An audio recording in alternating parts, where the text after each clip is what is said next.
E o Flamengo cogita processar um dos clubes mais ricos do mundo. O vídeo de hoje do canal da Nicola traz mais detalhes dessa história e fala também sobre a dupla Flaco-Roque, que outra vez garantiu vitória ao Verdão.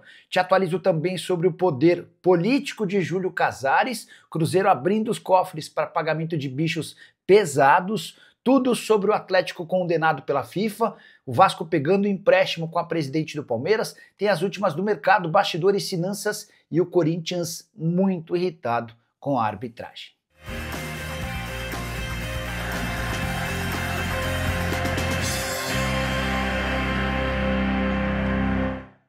Fala aí pessoal, sou Jorge Nicola, bem-vindos a mais um vídeo do canal, sempre bom ter vocês por aqui, sem perder tempo, pedir para deixar like, se inscrever no canal e ativar as notificações. Bora direto para o giro de notícias. A primeira informação é sobre a seleção brasileira sub-20, que perdeu nessa quarta-feira por 2-1 para Marrocos e se complicou na Copa do Mundo da categoria.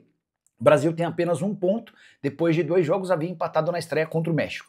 Isso significa que, para não ser eliminado pela primeira vez na fase de grupos de uma Copa do Mundo Sub-20, o Brasil terá de vencer a Espanha no próximo sábado. Espanha que tem a mesma campanha do Brasil, um empate e uma derrota.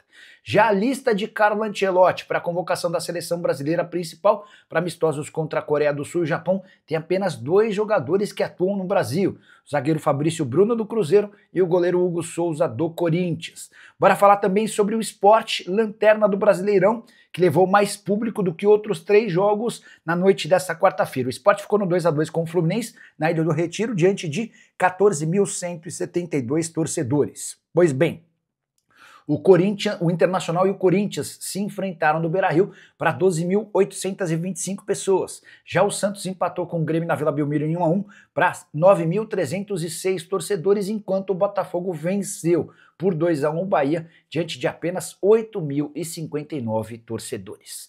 Só para fechar de vez o giro de notícias, contar que o 2-2 entre Sport e Fluminense, nesse jogo tivemos o gol de John Kennedy, alguém que não marcava pelo Flu há 28 jogos, última partida com gol no longínquo 29 de maio de 2024.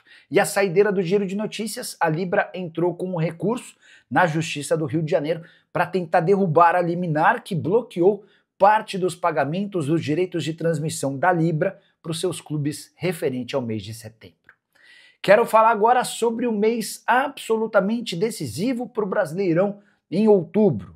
A gente pode ter a definição do campeão brasileiro e tudo começa a ser decidido nessa quinta-feira, 20h30, no Maracanã, com o Flamengo e Cruzeiro. Jogo do primeiro contra o terceiro colocado. Se o Flamengo vencer o Cruzeiro, abre 7 pontos com um jogo a menos. Dá para dizer que diante dessa circunstância, Raposa ficaria praticamente fora da briga pelo título. Mas não para por aí. No dia 19 de outubro, teremos Flamengo e Palmeiras, jogo do líder e do vice-líder, partida marcada para o Maracanã. E no momento super especial, porque esses times se enfrentam no final de semana, e aí na metade da semana seguinte, o Flamengo pega o Racing pela Libertadores e o Palmeiras pega a LDU também pela Libertadores, com detalhe. Depois de enfrentar Flamengo fora e LDU fora, o Palmeiras recebe o Cruzeiro e recebe a LDU.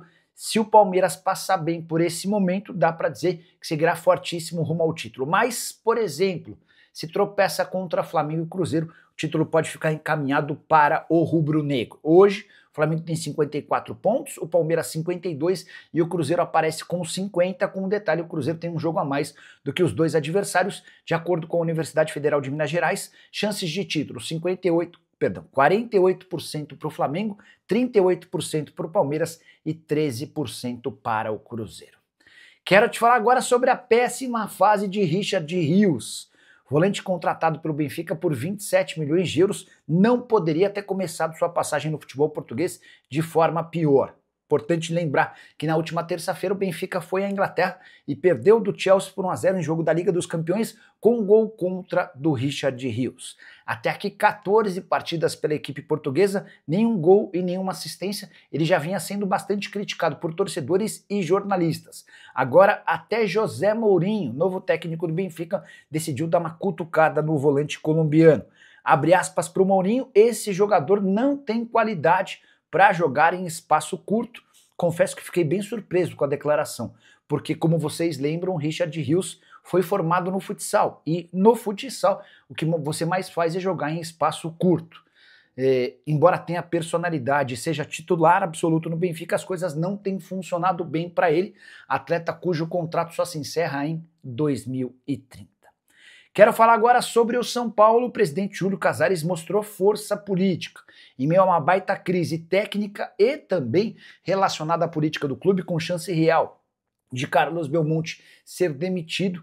O Júlio submeteu 5 pautas à aprovação do Conselho Deliberativo e todas foram aprovadas com votações muito altas. Quero destacar cada uma delas para vocês. Primeiro, uma permuta para atendimento dentário dos atletas da equipe profissional e também da base com a Odonto Fitness. Essa votação teve 90,2% de aprovação. Depois, São Paulo submeteu um acordo para compra de energia junto à Safari Varejo, 90,2% de aprovação. Houve também a votação da Chiasa Sinalização Viária para obras de infraestrutura, 90,7% de aprovação. São Paulo voltou a ter um acordo com a Viva Sorte para patrocínio na camisa do cartão de todos, 13 milhões de reais por ano e 89,3% de aprovação. O último item da pauta nessa reunião que aconteceu no Conselho Deliberativo dizia respeito a investimento com mídia digital junto a uma empresa chamada FengFan, e 77,2% dos membros do Conselho Deliberativo também votaram a favor. Então, se existia algum rumor de que o Júlio Casares havia perdido poder dentro do Conselho Deliberativo, essa votação chega para mostrar o contrário. Júlio que tem sido muito criticado por torcedores do Tricolor, especialmente a organizada, embora hoje o grande alvo da organizada seja Carlos Belmonte, diretor de futebol.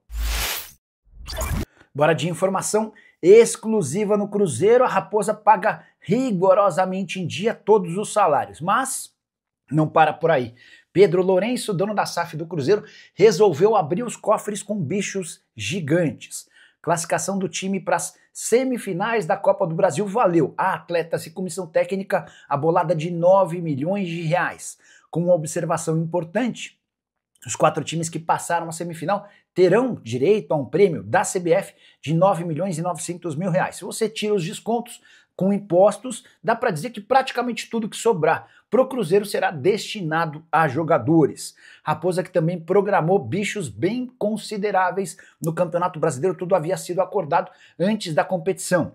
E para a partida dessa quinta-feira, 20h30 contra o Flamengo no Maracanã, jogo decisivo na luta pelo título do Campeonato Brasileiro, dá para assegurar que o prêmio será um dos maiores já praticados na era Pedro Lourenço. E você, torcedor do Cruzeiro, que nota dá para a passagem, para a gestão de Pedro Lourenço à frente da Raposa? Já usa o espaço para comentário e registra a sua opinião, beleza? Quero falar agora sobre o Clube Atlético Mineiro. O Galo foi condenado pela FIFA, tudo por causa da compra de Gustavo Scarpa junto ao Nottingham Forest. O Galo pagou a primeira parcela de 2 milhões de euros, tudo certinho, mas teve problemas no pagamento da segunda parcela, que era de 1,5 milhão de euros. O Atlético não conseguiu pagar 500 mil euros. O Forest foi à justiça, cobrando esses mais de 3 milhões de reais e conseguiu a condenação do Atlético. Importante registrar que essa decisão da FIFA aconteceu em 14 de julho e ficou definido o pagamento de 500 mil euros, mais juros de 5%, além da quitação da última parcela, que só venceria em dezembro, avaliada em 1,5 milhão de euros.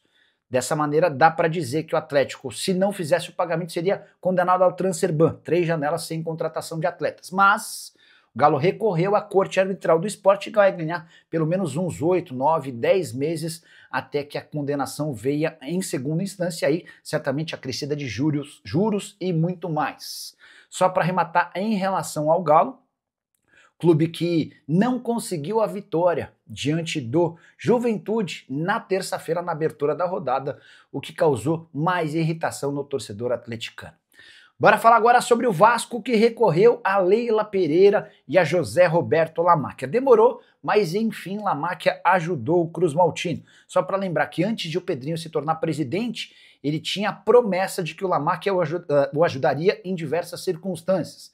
Cogitou-se até a possibilidade de a Crefisa comprar a SAF vascaína. Num segundo momento também se falou na possibilidade de a Crefisa bancar os name rights do estádio, mas por conta de pressão de conselheiros palmeirenses, o Lamáquia se afastou do Pedrinho. De qualquer forma, a notícia vem agora: o Vasco acertou um empréstimo de 80 milhões de reais com a Crefisa. Financiamento na modalidade DIP destinado a empresas em recuperação judicial. o Vasco conversou com mais de 60 instituições financeiras e escolheu a Crefisa pelas melhores condições praticadas. Esse dinheiro vai ser usado para despesas correntes, como salários, fornecedores estratégicos e obrigações trabalhistas e fiscais. Quero falar agora sobre o Corinthians, muito irritado com a arbitragem. O Timão deixou escapar, praticamente no último lance da partida contra o Internacional, uma vitória importantíssima no Beira-Rio. O Corinthians vencia com o gol do Guinegão, até que aos 50 do segundo tempo, lance polêmico, o Kaká puxa o Bruno Henrique enquanto ele se preparava para bater. O árbitro não marca o pênalti, mas com a ajuda do árbitro de vídeo muda a sua posição e assinala a penalidade máxima convertida pelo Carboneiro. Placar final: Corinthians 1, Internacional 1 em Porto Alegre. Jogadores, diretores e até o presidente do Corinthians muito irritados, até porque não é a primeira vez que o Corinthians, segundo o Timão, é prejudicado.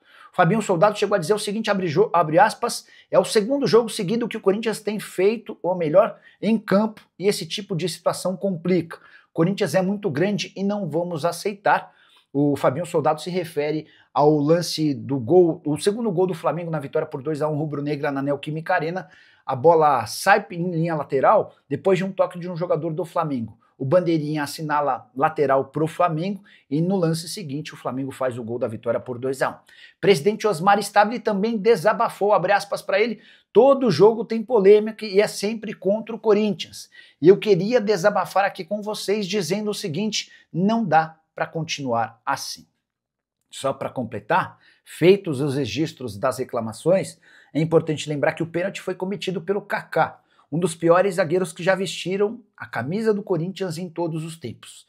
E agora a notícia fica ainda mais pesada, o Kaká custou 24 milhões de reais ao Timão. Pior, vai custar, porque o Corinthians ainda não pagou nem sequer um centavo da negociação junto a um clube japonês. Pode escrever que daqui a pouco pinta alguma condenação da FIFA relacionada a esse caso. Quero falar agora sobre o Palmeiras, para falar sobre a dupla Flaco Roque. Flaco Lopes e Vitor Roque seguem deitando e rolando. Na vitória por 3-0 contra o Vasco, que foi alcançado em apenas 23 minutos do primeiro tempo, Flaco Lopes marcou 2 vezes e o Vitor Roque marcou uma. Nos últimos 12 jogos pelo Palmeiras, Flaco Lopes fez 9 gols e deu 2 assistências, enquanto o Vitor Roque fez 9 gols e deu 4 assistências.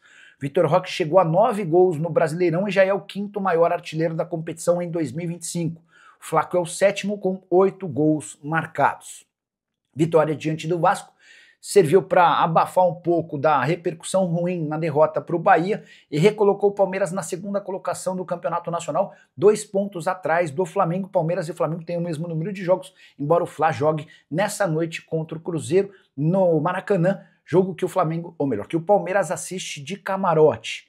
Só para completar, registrar os próximos jogos do Palmeiras: São Paulo fora de casa, Juventude em casa, Bragantino em casa, e aí começa o momento mais importante da temporada para o Verdão. Jogo com o Flamengo fora, jogo com a LDU fora, partidas contra Cruzeiro e LDU dentro de casa.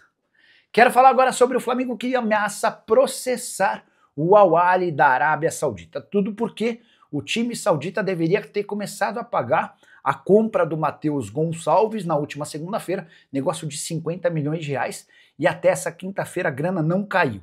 O Flamengo decidiu dar um prazo até sábado para que esse dinheiro caia. Caso contrário, o Flamengo vai recorrer à FIFA. Vocês têm notado que, sob o comando do presidente BAP, há muita austeridade em relação a pagamentos. O Flamengo não tem tolerado qualquer tipo de inadimplência. Há quem garanta que o Flamengo até cogita pedir que o vínculo seja anulado e o Matheus Gonçalves volte para o Fla. Não é nada comum que isso aconteça. E tem um exemplo do próprio Flamengo. O rubro-negro vendeu o Thiago Maia ao Internacional, o Inter só pagou uma pequena parte. Estava quase vendendo o Thiago Maia para o Santos com lucro, mesmo estando devendo para o Flamengo. O negócio só não aconteceu porque o Flamengo não aceitou as condições do negócio na parte que lhe cabia. E diante desse cenário o negócio não aconteceu. Mas o Thiago Maia mesmo, por conta da inadimplência, segue jogando no Internacional. Imagino que essa chance de o Matheus Gonçalves voltar ao Fla é mínima.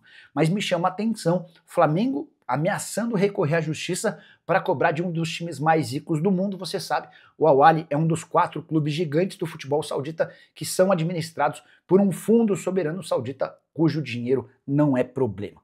Só para completar, registrar que Rossi está tirando a cidadania brasileira. goleiro argentino, que está desde 2023 jogando com a camisa do Flamengo, contrato até dezembro de 2027. O Flamengo, inclusive, já se colocou à disposição para ajudar o Rossi nessa obtenção da cidadania. Notícia importante, até porque o Rossi deixa de atuar como estrangeiro, abrindo vaga para mais um gringo. A permissão é para que 9 atletas estrangeiros joguem ao mesmo tempo em cada clube do futebol nacional. Você curtiu o vídeo? Não esquece de deixar like, de se inscrever no canal. A gente se encontra assim que surgir a notícia. Tchau!